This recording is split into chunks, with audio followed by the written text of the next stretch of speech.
क्या कुछ रहा।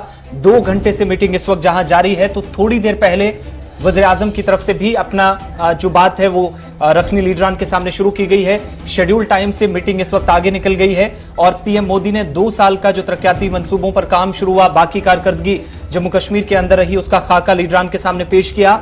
और इस बीच खबर यह भी कि हदबंदी कमीशन की तरफ से जो कुछ काम किया जा रहा, उस पर अब चूंकि हतमी रिपोर्ट सरकार के सामने होगी, उस पर भी अपने अपने तासुरात पेश किए, अपने ख्यालात का इजहार जम्मू कश्मीर के सियासी रहनुमाओं की तरफ से किया जा रहा है। इस बीच कौमी सलामती के मशीर अजीत डोभाल, वज़ीर दाखिला अमित शाह के साथ साथ वज़ीर ममलिकत डॉक्टर जितेंद्र सिंह, वज़ीर आज़म नरेंद्र मोदी और गुलाम नबी आजाद समेत डॉक्टर फारूक अब्दुल्ला अब एक एक करके यानी अपनी अपनी बारी पर बोल रहे हैं। और पहली 2 और अहम चीजें निकलकर जो आई हैं, एक तो सरकार ने अब तक 2 साल की जो परफॉर्मेंस रही वो खुलासा सरकार ने पेश किया है, और दूसरी बात कि जो आने वाले कुछ दिनों के अंदर तब्दीली देखेंगे जम्मू कश्मीर में हदबंदी के हवाले से, उस पर तासुरात पेश किए गए, उस पर सबका एक एक कमेंट लिया गया।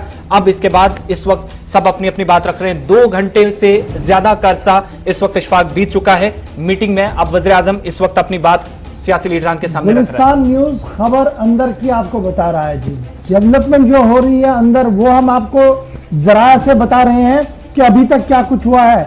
डेवलपमेंट एजेंडा में रहा, यानी तरक्की तामीर, इस पर गुफ्तगू हुई है।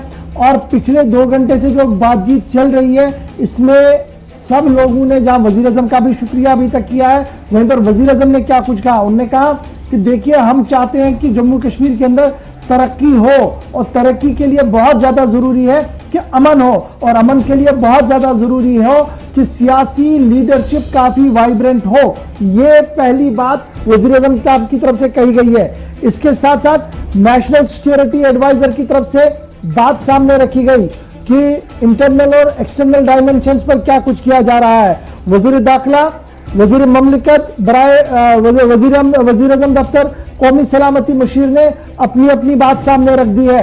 इसके बाद वजीर आज़म ने भी अपनी रिमार्क्स के तौर पर, जहां 2 साल की कारकर्दगी, आपको याद होगा कि आज सुबह मीटिंग हुई वजीर दाखिला की और वजीर आज़म की, जिस दौरान जम्मू कश्मीर के अंदर जो कुछ हो रहा है उस पर तफसीली खाका खींचा गया था और तफसीली बात रखी गई थी। लेकिन restoration of democracy on top of the agenda है, यानी किस तरीके से जमहूरियत की गाड़ी को और तेज बढ़ाया जाए, तेजी के साथ आगे बढ़ाया जाए, इस पर जोर दिया है वजीर आज़म ने। और सभी शुरका से कहा कि वो इस पर अपनी अपनी बात रखे।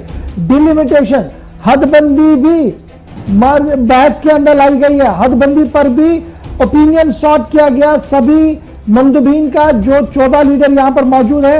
हदबंदी जिस तरीके से चल रही है, हदबंदी क्यों करनी पड़ी, क्या मकसद है इसका, इसको लेकर भी वजीर आज़म ने ओपिनियन मांगी और इस पर गुफ्तगू हुई है। अभी तक की बड़ी ब्रेकिंग के तौर पर हम आपको बता रहे हैं कि जो 7 LKM मार्च पर मीटिंग चल रही है, उसके अंदर क्या कुछ हुआ है।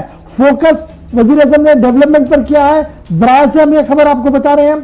टॉक्स रेस्टोरेशन ऑफ डेमोक्रेसी पर, यानी बातचीत के जरिए से रेस्टोर ऑफ डेमोक्रेसी, इस पर जरूरत पर जोर दिया गया है। जम्मू कश्मीर के अंदर कोविड-19 को लेकर वैक्सीनेशन ड्राइव के दौरान जो कामयाबियां हुई है, नाकामियां हुई है, इस पर डिस्कस किया गया। और उसके साथ साथ गवर्नमेंट ने पिछले 2 साल के दौरान क्या कुछ काम किए हैं, ये चीजें अभी तक मार्जी वहत आ चुकी है। यानी जो बात हम सुबह से सुन रहे थे, जो डंडूरा पिटाया जा रहा था और जो झुनझुना दिखाया जा रहा था, उसमें अभी तक कुछ भी बचता हुआ नजर नहीं आया है।